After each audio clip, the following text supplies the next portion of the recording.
আব্বা তুমি এই রাইতে? আমি এই রাইতে কেন আইছি সেটা তো জানা দরকার নাই। তুই বল তুই এই বাড়িতে কেন আসছস? বাড়ি আমার স্বামীর বাড়ি, আমি আসবো না তো কে আসবে? কি সুজন না তোর স্বামী হইলো কবে? গত বছর 5 সেপ্টেম্বর আমরা বিয়ে করছি।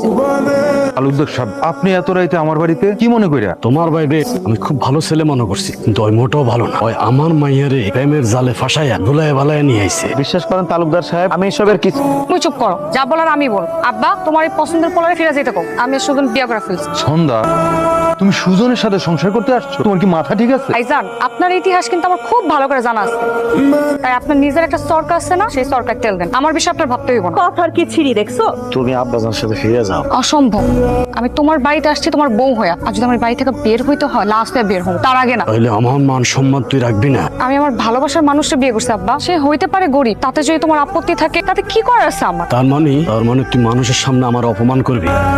আর অপমানের বিষয়ে আমি কিছু জানি না আব্বা, সুজনরে আমি ভালোবাসি, আর ওরে স্যার আমি বাঁচবো।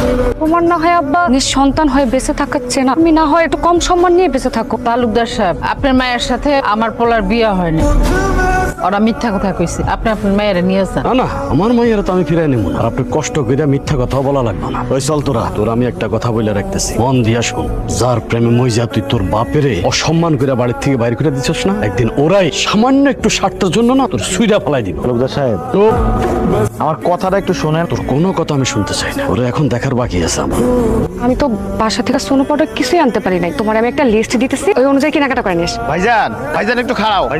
ভাইজান তোমার সাথে আমার একটু কথা আছে। তোর সাথে আমার আবার কি কথা? তুমি তো আমার বড় ভাই, আমার তোমার সাথে কথা থাকতে পারে না? না, আমার সাথে তোর কোনো কথা থাকতে পারে না। তোরে আমি ছোট ভাই হিসেবে কোনোদিন মানি না। আমার নাম জামা, গ্রাজুয়েশন কমপ্লিট করা একটা ছেলে, 2 দিন পরে ইউরোপ যাবো। আর তুই একটা মেরে ভাগে আই না, আমার মান সম্মান ইজ্জত সব নষ্ট করে দিচ্ছিস।